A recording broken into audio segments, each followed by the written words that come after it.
안녕하세요. 인천에서 미용실을 운영하고 있는 43세 여성입니다. 적과의 동침이라는 영화를 본 적 있으신가요? 영화 속 내용이랑 많이 다르지만 저는 동거남의 정체를 전혀 모른 채 3년을 같이 살았습니다. 하지만 누군가가 남편이 쓰고 있던 가면을 벗겨주었죠. 그래서 저는 남편이 감추고 있던 끔찍한 본 모습을 보게 되었습니다. 몇 달 동안 저는 남편에 대한 배신감과 억울함 때문에 일이 손에 잡히지 않을 정도였죠. 덕분에 운영하던 미용실도 직원들에게 맡기고 집에 틀어박혀서 은둔형 외톨이처럼 지낸 적도 있었습니다. 그렇게 힘든 시간을 견뎌내고 보니 시간이 약이라는 말이 왜 있는지 알겠더군요. 이제는 저의 가슴 아픈 사연을 모두 털어놓고 새로운 마음으로 시작할 수 있게 되었습니다. 제가 이렇게 호되게 당한 이유는 남편의 외모 때문이었습니다. 제 이상형의 첫 번째 기준은 바로 잘생긴 외모였거든요. 저는 다른 여자들에 비해서 외모에 대한 집착이 아주 심했습니다. 소개받을 남자가 생기면 무조건 사진부터 요구했죠. 그리고 제가 잘생긴 남자를 원하는 만큼 저도 제 외모를 바꾸는데 많이 신경을 썼습니다. 어려서부터 치장하는 걸 좋아해서 고등학교 다닐 때 장래희망을 헤어 디자이너로 정했었죠.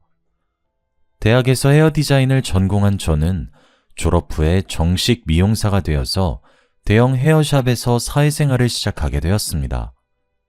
제가 다닌 샵은 유명 연예인이나 배우들도 많이 찾아오는 제법 이름이 알려진 헤어샵이었습니다.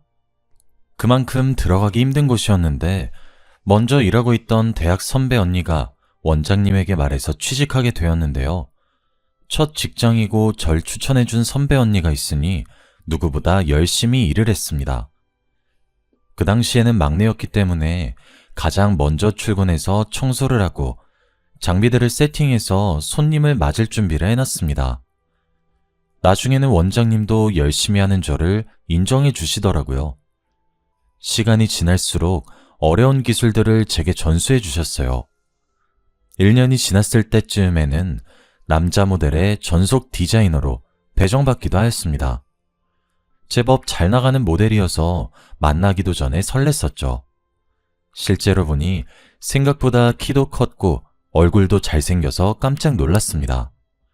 하지만 티내지 않으려고 노력했죠.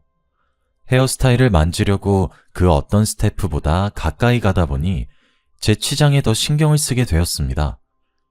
처음으로 그 남자 모델을 수연 씨라고 부르며 남몰래 가슴 떨려 했던 것도 기억납니다. 나이가 어려서일까요? 제가 수연 씨를 좋아한다는 사실을 다른 남자 모델이 알게 되었습니다. 그 동료 모델이 제가 수연 씨를 좋아하는 것 같다고 말했나 보죠. 어느 날 수연 씨가 제게 부담 없이 친구처럼 지내보자는 말을 건넸습니다. 저는 당연히 고백받았다고 생각했죠. 요즘 흔히들 말하는 썸이라고 생각하고 시간이 날 때마다 밥을 먹고 차를 마셨습니다. 수연 씨가 출연하는 패션쇼도 가게 되었는데요. 제 예상대로 수연 씨도 자기 동료들에게 저를 여자친구라고 소개하더라고요. 그런데 미용실에서 같이 일하는 언니들이 수연 씨 이야기를 하며 걱정하였습니다. 너 이수연 만나고 있다는 소문이 돌던데 사실이야? 이수연 그 사람 바람피다 걸려서 난리 난 거 모르고 있었어? 네? 그게 무슨 말씀이세요? 수연 씨가 바람이라뇨. 제가 화들짝 놀라 어디서 들은 소문이냐고 따지니까 수연 씨가 만나고 있는 여자들이 여러 명 있다고 하더군요. 옛날부터 인기가 많은 모델이라서 주위에 여자가 많아서 트러블이 많았다고 해요. 하지만 저는 그 소문을 믿지 않았죠. 잘생긴 외모 때문에 사람들이 오해를 하는 거라고 생각했어요. 그만큼 수연 씨가 저한테 잘해주고 주변 사람들한테 여자친구라고 소개해줘서 믿었거든요. 그래서 제가 언니들 앞에서 수연 씨를 감쌌어요. 언니가 직접 본 것도 아닌데 그런 말 하지 마. 수연 씨가 나 몰래 그런 적도 없고 나한테 애매하게 군 적도 없어. 걱정돼서 하는 말이라는 거 알지만 다른 사람한테 그렇게 말 안 했으면 좋겠어. 그런 소문을 한두 번 들은 게 아니니까 그렇지. 그래, 내가 괜히 참견했다. 내가 한 말 신경 쓰지 마. 나도 갑자기 이런 말해서 미안해. 저는 언니가 사과해서 넘어가 주었죠. 그 당시에는 수연 씨에 대해 나쁜 소문을 퍼뜨리는 사람들이 괘씸하다고 생각했습니다. 지금 생각해보니까 주위 사람들이 저희들의 연애를 불안한 눈빛으로 지켜봤던 거군요. 저는 그것도 모르고 6개월 뒤에 수연 씨랑 동거를 시작했습니다. 그때부터 사이가 가까워져서 반말도 하고 수연 오빠라고 호칭을 바꿔 부르게 되었죠. 그런데 아예 같이 살다 보니까 이상한 점이 보였습니다. 갑자기 오는 전화를 몰래 나가서 받는다거나 저 몰래 새벽에 나가는 일이 빈번해졌거든요. 결국 제가 핸드폰 비밀번호를 알아내서 오빠가 여자들이랑 몰래 연락하고 있다는 사실을 발견했습니다. 그런데 차마 헤어지겠다고는 못하겠더군요. 하지만 오빠를 정신 차리게 하려고 강수를 뒀습니다. 오빠, 이렇게 바람 필 거면 헤어지자. 뭐하러 나랑 사귀는데? 뭐? 헤어지자고? 지금 진심으로 말하는 거야? 그래, 헤어져. 그 여자들한테 가서 만나달라고 해. 오빠 나 억지로 만나는 거잖아. 아니야, 혜영아. 내가 잘못했어. 사실 네가 오해한 거야. 난 그런 짓 하려고 만난 게 아니라. 저는 오빠가 잡아주길 바랬습니다. 그런데 저를 붙잡으려고 구구절절 변명을 늘어놓고 매달리는 오빠를 보니 마음이 놓이더군요. 오빠가 아직 저를 좋아한다는 사실을 알아내고 지금 만나고 있는 여자들을 모두 정리하겠다는 다짐을 받아냈습니다. 하지만 오빠는 약속을 지키지 않았죠. 전 그것도 모르고 오빠랑 결혼을 했는데 결혼 후에도 바람을 피우고 있었습니다. 뒤늦게 모든 걸 알게 되었지만 한동안 모른 척하고 지냈습니다. 오빠와 이혼하게 되는 상상을 하니 무척이나 괴로웠거든요. 이제는 연애할 때처럼 헤어지자는 강수를 둘 수도 없었습니다. 앞으로 어떻게 해야 할까 골머리를 앓고 있을 때 또 일이 터지고 말았습니다. 미용실에서 퇴근하고 집에 들어오니까 오빠가 웬 여자랑 안방 침대에 누워있더군요. 제가 잘 알고 있는 여자였습니다. 여러분도 다 아시는 유명한 여자 모델이었거든요. 저는 그 여자 모델을 본 순간 이젠 끝을 봐야 되겠다는 생각이 들었습니다. 당신 지금 뭐 하는 거야? 어떻게 다른 여자를 안방에 들일 생각을 해? 진짜 미친 거 아니야? 아니, 나는 우리 그냥 누워만 있었어. 당신이 생각하는 그런 짓 안 했다고. 뭐? 그게 말이 된다고 생각해? 오빠가 어처구니 없는 변명을 내뱉길래 헛웃음을 내뱉었습니다. 제가 결국 못 참고 소리를 지르면서 물건을 집어던지니까 오빠가 이런 식으로 할 거면 당장 이혼하자고 오히려 큰 소리를 치더라고요. 그리고 집을 나가버렸죠. 남편을 놓칠 수 없었던 저는 남편에게 가정으로 돌아올 기회를 여러 번 주었습니다. 하지만 전 남편은 끝내 내연녀를 선택했고 저는 눈물을 머금고 전 남편과 이혼하게 되었습니다. 그렇게 저는 초혼에 실패하게 되었습니다. 혼자 살게 된 후로는 미용실을 운영하면서 여러 남자들을 만나게 되었습니다. 하지만 재혼할 정도로 좋은 남자가 나타나지를 않아서 재혼은 거의 포기해버렸죠. 그러다 7년 뒤에 미용실 단골 손님과 친해지게 되었습니다. 제가 규철씨, 규철씨 친근하게 부르면서 자주 오라고 먼저 다가가니까 친구처럼 지내게 되었죠. 규철씨는 저보다 5살 연하였습니다. 제가 남편에게 끌린 이유는 당연히 잘생긴 얼굴 때문이었는데요. 규철씨랑 사이가 급격하게 가까워지니까 이번에도 주위 사람들이 저를 말리기 시작했습니다. 제가 규철씨랑 재혼하고 싶다고 말했거든요. 저희 엄마도 미용실까지 찾아오며 지금 결혼하지 말고 조금 더 만나보라고 재혼을 뜯어말린 적도 있었죠. 지금 결혼은 안 된다. 사귄 지 얼마나 됐다고 그래? 1년, 아니 2년만 더 만나봐. 사람은 오래 봐야 알 수 있어.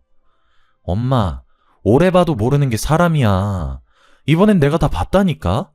여자 관계도 깨끗한 사람이야. 너 그놈 잘생겨서 그러는 거지? 남자든 여자든 얼굴 반반한 것들은 인물값 하는 법이야. 이왕 재혼할 거면 조건 좋고 푸근하게 생긴 사람한테 가야지. 남편 얼굴 뜯어먹고 살 거 아니니까 다시 생각해봐. 푸근하게 생긴 사람은 바람 안 펴? 규철 씨가 잘생겨서 엄마가 오해하는 거야. 엄마보다 내가 더 잘하니까 걱정하지 말고 가만히 있어.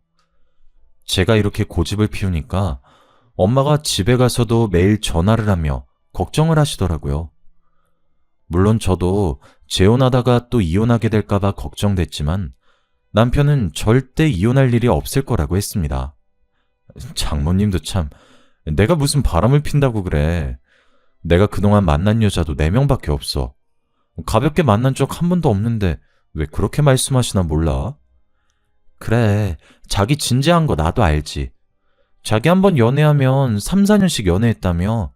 나는 자기 믿어. 저는 남편의 연애사를 전부 알고 있었고 연애나 결혼에 대해 진지한 사람이란 걸 알고 있어서 재혼을 결심하게 되었습니다. 그런데 남편이 결혼하기 전에 조건을 들어달라고 하더군요. 동거부터 시작했으면 좋겠다는 겁니다. 그리고 후에 결혼하더라도 애는 2년 뒤에 가졌으면 좋겠다고 말하였습니다. 젊었을 때 동거를 해본 적이 있어서 동거부터 시작하자는 조건은 저도 받아들일 수 있었습니다. 남편에게 동거하고 싶어하는 이유를 물어보니 저랑 같더군요. 같이 살다 보면 서로에 대해 몰랐던 걸 알게 되고 아무리 맞춰봐도 안 맞는 경우가 있으니 같이 살고 싶다는 것이었습니다. 동거하고 싶어하는 이유가 납득이 돼서 오케이 했지만 두 번째 조건은 납득이 되지 않았어요. 그래, 결혼 전에 동거는 할 수 있어. 그런데 애는 2년 뒤에 가지고 싶은 거야? 여보, 내 나이를 생각해야지. 내일 모레면 40이야. 지금 당장 임신해도 노산인데 2년 뒤는 조금 아닌 것 같아. 그건 나도 알아. 그런데 무턱대고 애부터 만드는 건 부담스러워. 내가 모아둔 돈이 많은 것도 아니고 마음의 준비도 안 됐는데. 게다가 당신이랑 신혼도 즐기고 싶단 말이야. 그러니까 2년 뒤에 이세 계획 세워보자. 다른 이유는 몰라도 저랑 신혼을 즐기고 싶다는 말을 하니 설레더군요. 남편은 저랑 다르게 초혼이니까 그런 거라고 생각했습니다. 하지만 2년은 너무 긴 기간이었습니다. 그러다 이세를 가지지 못하게 될까봐 남편을 계속해서 설득했어요. 하지만 남편이 저랑 보내는 신혼기간이 너무 즐거워서 이세가 생기면 질투가 날 것 같다고 하니 더 이상 임신 계획을 세우자는 말을 못하겠더라고요. 그만큼 저희 남편은 다정한 사람이었습니다. 틈만 나면 다른 여자들에게 눈 돌리는 전 남편과는 너무나도 달랐죠. 회사와 집만 오가는 남자라서 다른 여자랑 지내는 꼴을 못 봤습니다. 주말이 되면 하루 종일 저랑 시간을 보냈고 요리도 잘해서 주말에는 남편이 집안일은 물론이고 식사 준비까지 챙겨주었습니다. 이렇게 가정적인 남편 덕분에 저희 재혼은 누구보다 행복했는데요. 그런데 몇 달 뒤에 남편이 갑자기 회사를 그만뒀다고 하더라고요. 뭐? 갑자기 회사를 그만둬? 나한테 그만둔다는 말 없었잖아. 아무리 생각해봐도 지금 회사는 아닌 것 같아서. 복지도 너무 안 좋고 승진도 안 되는데 계속 다녀봐야 미래가 없을 것 같아서 그만뒀어. 그럼 좀 쉬다가 취직 준비하려고? 취직은 안 할 거야. 사업을 할까 하는데. 오래전부터 구상해둔 일이 있으니까 당신은 걱정하지 마. 뭐? 사업? 갑자기 무슨 바람이 불어서 사업을 하겠다는 거야? 제가 깜짝 놀라 어떤 사업을 할 거냐, 구체적인 사업 구상을 알려달라고 물어보았지만 정말 대책 없어 보였습니다. 그냥 하나씩 알아보고 있다며 영업을 위한 새 차를 사달라고 졸라댔습니다. 당연히 제가 안 된다고 하니까 아이처럼 떼를 쓰더군요. 당신도 사람들 많이 만나봐서 알고 있잖아. 요즘은 겉모습이 중요하다니까? 사업하려면 지금 차 가지고 안 돼. 아우디를 타고 다녀야 사람들이 나랑 말이라도 섞어주지. 나한테 투자한다 생각하고 차 한 대만 뽑아줘. 저는 안 사주려고 했는데 남편의 허름한 차를 보니 마음이 불편해지더라고요. 자기가 이런 차를 끌고 다녀서 무시를 당했다는 말을 듣고 차를 사줄 수밖에 없었습니다. 제가 없는 돈을 억지로 끌어써서 무리한 것도 아니었으니까요. 남편에게 비싼 차 하나 사줄 수 있는 여유는 있었습니다. 사업을 시작했다는 남편이 제가 사준 벤을 끌고 다니더니 어떤 사업을 하는지는 전혀 말해주지 않았습니다. 그 뒤로 집에도 잘 들어오지 않았죠. 그래서 남편이 돌아올 때까지 기다리고 있다가 현관문 앞에서부터 남편을 졸졸 따라다니며 물었습니다. 여보, 왜 이제 들어와? 사업은 어떻게 돼가고 있는 거야? 그리고 어떤 사업하고 있는지 말 안 해줄 거야?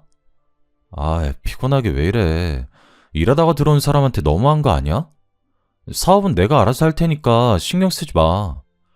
어떻게 신경을 안 써? 당신이 맨날 늦게 들어오는데.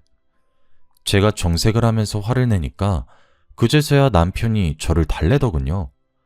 사업은 잘 되고 있으니 걱정하지 말라고 했지만 물러설 수 없었습니다. 끝까지 포기하지 않고 화를 내니 남편도 목소리가 커지기 시작했습니다. 아, 진짜. 나한테 도대체 왜 이러는데? 내가 몇 번이나 말했잖아. 내 일은 내가 알아서 한다고. 내가 당신한테 미용실 손님 몇 명이나 왔는지, 오늘은 얼마나 벌었는지 물은 적 있어? 근데 왜 나한테 묻는 건데? 내가 그렇게 못 믿어? 남편이 이렇게 물으니까 순간 미안해지더군요. 그래서 제가 그 뒤로 아무 말도 안 하니까 남편이 집에 들어오는 날이 줄어들었습니다. 거의 주말 부부 같은 생활을 하게 되었죠. 남편이 그러니까 날이 갈수록 초조해지더라고요. 재혼한 지 1년이 넘어가는데 남편이 관계를 가질 때마다 항상 피임을 했습니다. 제가 애를 가지자고 보챌 때마다 남편은 자기가 하는 사업이 자리를 잡을 때까지 조금만 더 기다려달라는 말만 하였습니다. 지금 같았으면 남편을 쫓아다니면서 바람피나 감시라도 했을 텐데 건물주가 월세 보증금을 올려달라는 요구를 하는 바람에 정신이 하나도 없었습니다. 저와 건물주 할머니는 예전부터 사이가 좋지 않았습니다.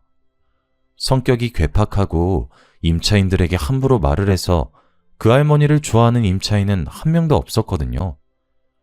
들리는 말에 의하면 할머니가 자식들하고 의절까지 했을 정도로 지독하게 돈을 밝힌다고 하더라고요. 제가 새 들어있는 건물이 할머니 남편이 소유하고 있는 건물이었는데 남편이 죽은 다음 할머니와 자식들 사이에서 다툼이 벌어졌다고 합니다. 보통은 공동명의라든가 건물을 처분해서 돈을 공평하게 나눠 가질 법도 한데 한치의 양보도 없이 건물을 독차지하려고 험한 말까지 하더군요. 건물주 할머니가 자식들이랑 소문이 날 정도로 싸웠고 결국은 서로를 고발했다고 하는데요. 그 결과 할머니가 건물을 차지하게 되었고 자식들과의 인연은 완전히 끊어져 버렸다고 해요. 저도 그 소문을 전해 듣고 할머니를 정말 안 좋게 보고 있었죠. 그런데 갑자기 다짜고짜 찾아와서는 저보고 보증금을 더 달라고 하는 것이었습니다. 미용실, 넌 요새 장사가 잘 된다며? 200만 원 더 줘야겠더라. 네? 할머니, 갑자기 무슨 말씀이세요? 저 요즘 장사 안 돼요. 누가 장사 잘 된다고 했는데요? 그리고 장사 잘 된다고 보증금 올리는 사람이 어디 있어요? 어디 있긴 여기 있지. 요즘 유명한 맛집들도 월세 다 올린다는 소리 못 들었어? 그럼 장사 잘 안 되면 보증금 깎아주시나요? 월세라도 덜 받으실 거예요? 다른 사람이 이런 소리를 했다면 좋게 넘어갔을 테지만 제가 그동안 쌓인 게 있어서 말투가 험악해지고 있었습니다. 할머니가 임차인들을 늘 무시하며 가게 이름으로 불렀거든요. 저는 미용실이라고 불렀고 야채 가게 하는 사람을 야채라고 불렀습니다. 제 가게에 수시로 찾아와서 잔소리하는 건 기본이었습니다. 손님이 있는데도 물을 많이 쓴다느니, 밤에 전기를 켜놓고 간다느니 별 영양가 없는 잔소리로 수치심을 주었죠. 점점 치솟는 물가 때문에 보증금을 올려받는다고 하면 모를까. 예고도 없이 들이닥쳐서 장사가 잘 되니 돈을 내놓으라고 하니까 괘씸하더라고요. 그래서 바로 선전포고를 하고 말았습니다. 장사가 잘 된다고 보증금 올려받으실 거면 제가 나갈게요. 끝까지 이러실 거면 제가 나간다고요. 그래? 나가는 건 네 마음이지만 보증금은 당장 못 주니까 알아서 해라. 네? 그게 무슨 말이에요? 계약도 거의 끝났고 제가 나가겠다고 하는데 보증금은 당연히 돌려줘야죠. 2년이 어디서 눈을 부릅뜨고 대들어. 보증금 받고 싶으면 고발하든지 마음대로 해. 제가 갑자기 나가겠다고 하니까 화가 났는지 배짱을 부리시더라고요. 고작 몇백만 원 더 받으려다가 세입자가 나가게 됐으니 짜증이 많이 나셨나 봅니다. 저한테 욕을 하면서 난리를 피우시길래 저도 할머니를 내쫓으면서 소리쳤죠. 알겠어요. 고발할 테니까 나가시라고요. 저도 많이 참았는데 끝까지 이런 식으로 나오면 저도 고발할 수밖에 없죠. 그래, 해라. 누가 겁낼 줄 알아? 어린 년이 겁도 없이 감히 누구한테 대들어? 결국 제 손에 내쫓긴 할머니께서 욕을 하시면서 가버리셨습니다. 저는 모아둔 돈도 있으니 적당한 상가가 있는지 둘러보려고 했습니다. 더 이상 할머니를 마주치고 싶지 않다는 생각에 바로 미용실을 옮기려고 했습니다. 단골들에게 미용실을 옮긴다는 말도 해두며 상가 자리를 알아보다가 새로 지은 아파트 단지를 만나게 되었습니다. 아파트 안에 들어선 상가가 미용실하기에 딱 좋아 보이더라고요. 며칠 뒤에 저는 부동산을 찾아가서 상가 건물주를 만나게 되었죠. 건물주분께서 정말 친절하고 성격 좋아 보였습니다. 그전 건물주였던 악질 할머니와는 차원이 다르더라고요. 건물주분이랑 금세 친해져서 자기가 가진 건물이 남편이 남긴 유산이라는 사실도 알게 되었습니다. 저는 혼자서 여기까지 버티신 게 대단하다고 치켜세우며 남편 뒷담을 늘어놓았습니다. 남편이 사업한다며 집에 들어오지도 않아서 없는 거나 다름없다고 말하다가 미용실 앞에 붙여둘 현수막 업체도 추천하게 되었죠. 이 동네 사람들이 현수막을 보고 옮긴 미용실로 와주길 바랬는데 저렴하면서 친절한 업체를 만나게 되어서 다행이었습니다. 그래서 제가 그 업체까지 만나고 오니 웬일로 집에 남편이 있더군요. 제가 새로 지은 신축 상가에 미용실을 오픈할 계획이라고 하니 남편이 화를 버럭 내었습니다. 뭐? 신축 상가? 당신은 왜 나한테 말도 없이 미용실 옮긴 거야? 당신은 말한 적 있어? 내가 무슨 사업하고 있냐고 물어봐도 말 안 해줬잖아. 아니, 이건 다른 차원의 문제야. 이렇게 중요한 문제를 남편한테 말도 안 하고 결정하는 게 어디 있어? 저는 남편을 이해할 수 없었습니다. 자기가 하는 사업은 말도 안 해주면서 미용실을 새로 오픈했다고 화를 내다뇨. 게다가 남편이 지금 당장 건물주를 만나보자고 하였습니다. 당연히 그날 밤 남편과 싸우게 되었는데요. 도저히 언쟁이 끝나지를 않아서 다음날 남편이랑 같이 상가를 둘러보기로 했습니다. 그런데 건물주를 만난 남편이 미용실을 자기 명의로 하자고 제안했습니다. 제가 왜 그래야 하냐고, 내가 운영할 미용실인데 내 명의로 하는 게 맞는 거 아니냐고 물었죠. 남편이 또 앞뒤 안 맞는 말들로 우기길래 그냥 제 명의로 계약하려고 했습니다. 그랬더니 제 손을 막아서더니 목소리를 높이더라고요. 또 어젯밤처럼 고집을 피우면서 끝까지 지지 않을 것 같아서 무서웠습니다. 게다가 어젯밤이랑 다르게 건물주랑 부동산 사장이 지켜보고 있었거든요. 너무 수치스러웠죠. 얼른 이 순간이 끝나길 바라면서 남편에게 계약서를 넘겼습니다. 그렇게 남편은 제가 보는 앞에서 미용실을 자기 것으로 만들어버렸습니다. 저는 눈 뜨고 코 베인 격이었죠. 당연히 남편이랑 이혼할 일이 없다고 생각한 제 잘못이었죠. 남편이랑 영원히 살 생각에 미용실을 누구 명의로 하든 상관이 없다고 치부해버렸습니다. 제 생각이 어리석었다는 건 곧 드러나게 되었는데요. 새로 지은 상가에 미용실을 열고 장사를 시작한 지 한 달 만에 남편이 말도 없이 사라져버렸기 때문입니다. 남편이 사라진 첫날 몇 번이나 남편의 핸드폰으로 전화를 걸어보았습니다. 남편의 휴대폰은 꺼져 있었고 이틀이나 기다려보았지만 남편은 돌아오지 않았죠. 제가 남편의 가출을 신고할 생각으로 경찰서에 가려던 찰나 이메일 한 통을 받게 되었습니다. 그쪽 남편이 어디로 사라진 건지 알고 있습니다. 라는 제목의 메일이었습니다. 메일을 보낸 사람은 당연히 모르는 사람이었습니다. 메일 내용을 보니 남편이 숨기고 있는 비밀을 알려주겠다고 하더라고요. 처음에는 누군가 장난을 치거나 스팸 메일이라고 생각해서 답장을 보내지 않았습니다. 우선 경찰서에 신고하고 남편을 기다렸죠. 그런데 미용실 명의를 자기 명의로 바꾼 것도 그렇고 이상한 메일도 신경 쓰여서 남편의 금융거래를 확인해 보았습니다. 그렇게 저는 남편이 미용실을 담보로 대출을 받았다는 사실을 알게 되었습니다. 제 돈을 가지고 도망을 갔던 거죠. 그래서 저는 곧바로 경찰서로 달려가 신고를 했습니다. 하지만 수상한 일은 여기서 그치지 않았어요.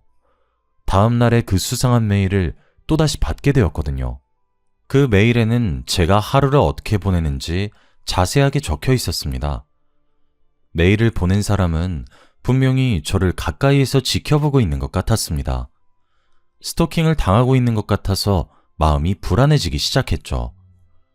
그날 바로 경찰서에 신고해두긴 했지만 그날부터 제 주위에 있는 사람들이 전부 다 수상해 보이더군요. 모든 사람들이 제 행동을 감시하고 있는 것 같아서 괴로웠습니다.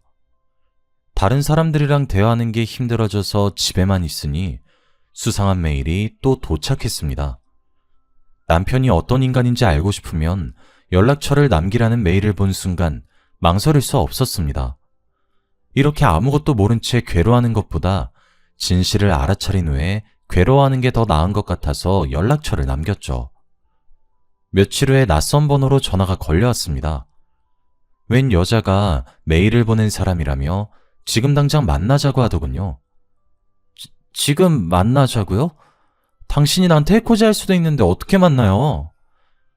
해코지 같은 거 절대 안 해요. 당신 남편에 대해서 꼭 해줄 말이 있어서 그래요. 그러면서 자기가 저랑 같은 고등학교 동창이라고 하더라고요. 시간이 많이 지나서 기억날지 모르겠지만 이름이 경미라고 하는데 그 이름을 듣는 순간 정말 깜짝 놀라고 말았습니다. 진짜 경미일까 하는 생각으로 만나기로 한 커피숍으로 가보니 그곳엔 정말로 경미가 앉아있더군요. 순간 심장이 멎어버리는 줄 알았습니다. 정말 오랜만이다. 이렇게 다시 만나게 되리라고는 생각도 못했는데 세상엔 참 희한한 일이 많은 것 같아. 희한한 일이라니? 너 설마 내 남편이랑 만났던 사이는 아니지? 왜? 그래 보여? 경미의 표정을 보니 제가 전곡을 찌른 모양이었습니다. 경미가 남편이 그동안 숨기고 있었던 충격적인 과거를 이야기해 주었습니다. 그리고 저 몰래 꾸미고 있었던 음모를 말해 주었죠. 그걸 들은 저는 머릿속이 새하얘져서 아무 말도 할 수 없었습니다. 경미와 저는 친하게 지내다 고등학교를 졸업한 뒤로 연락이 끊어졌습니다. 제가 미용실을 시작하고 경미가 직장 생활을 시작하면서 사이가 멀어지게 된 것인데요. 경미는 저랑 멀어진 사이 친하게 지내는 사람도 없고 직장일에도 회의감을 많이 느꼈다고 해요.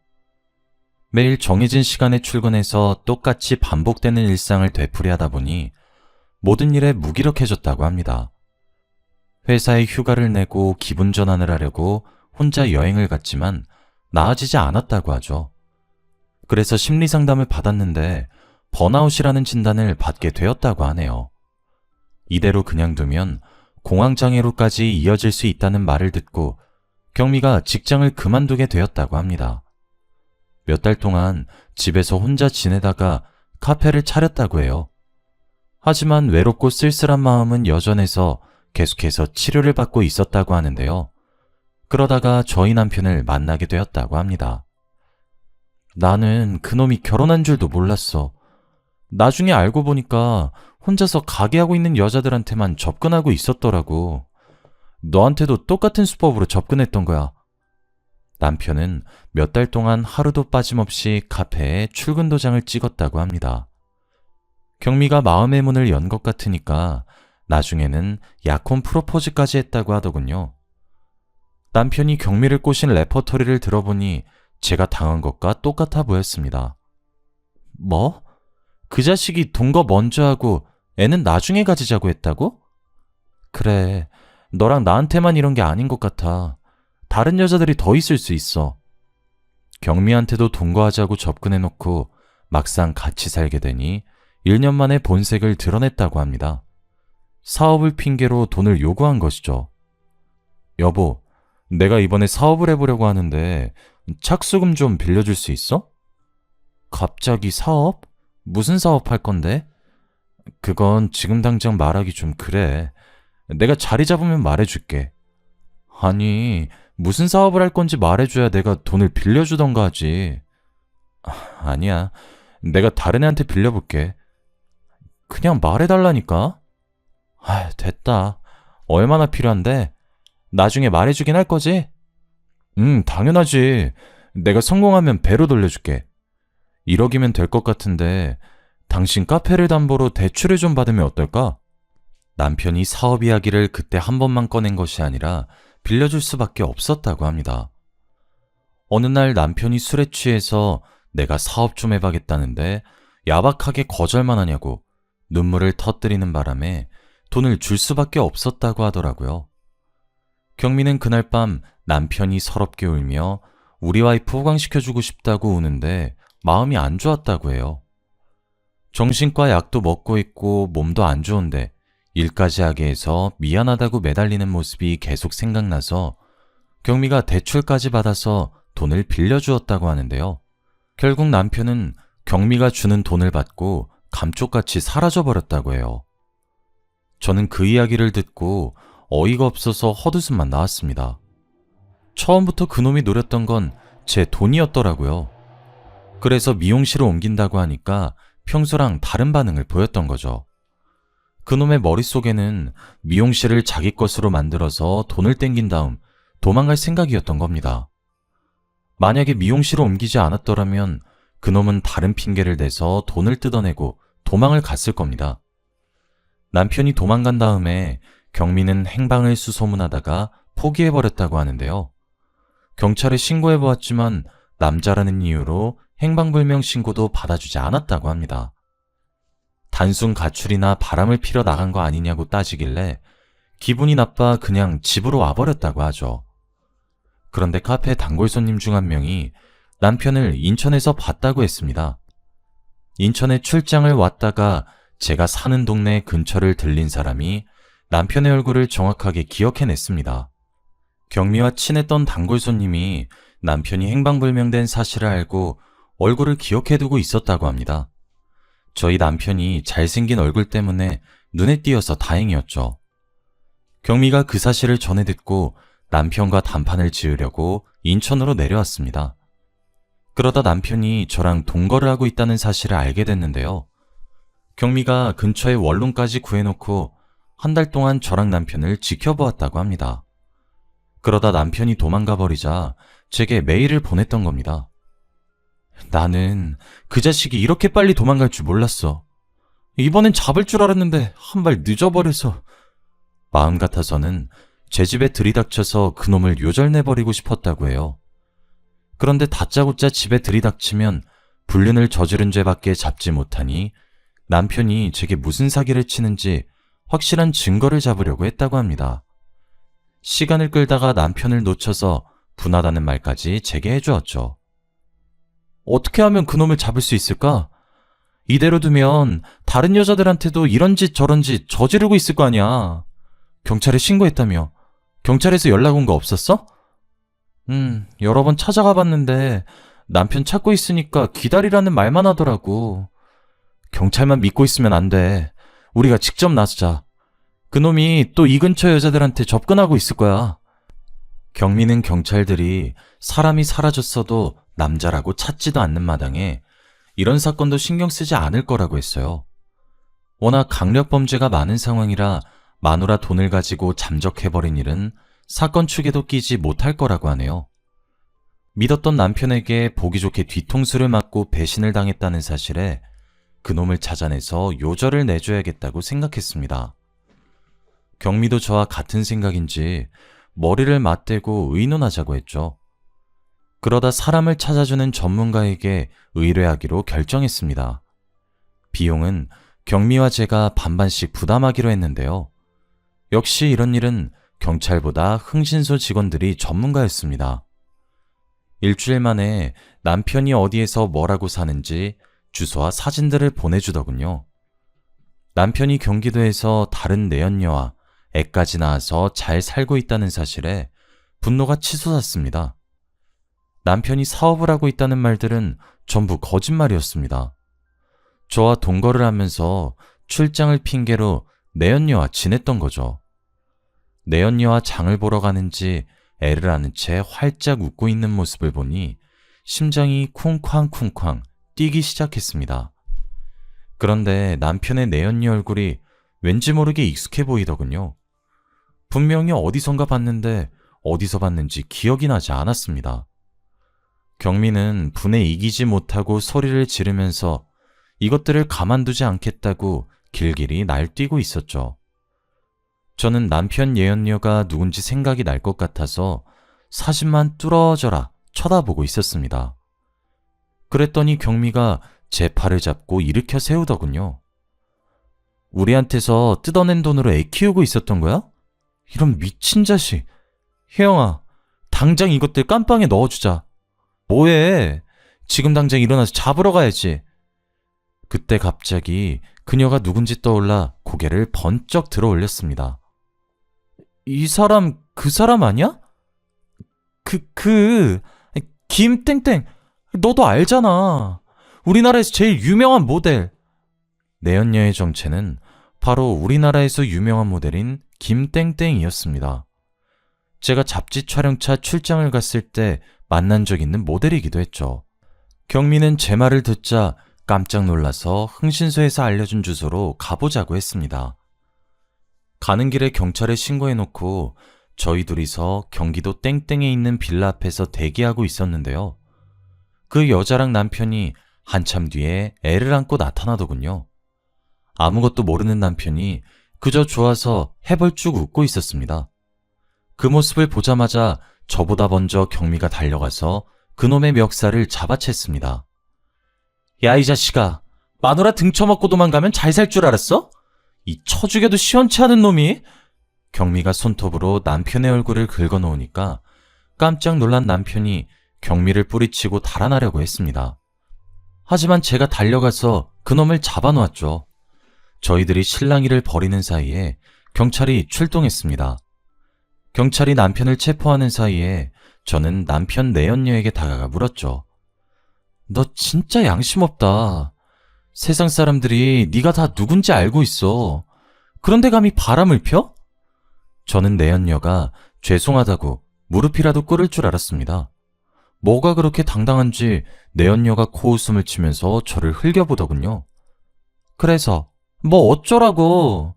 내가 유명하니까 날 상간녀로 몰아서 돈이라도 뜯어내려고?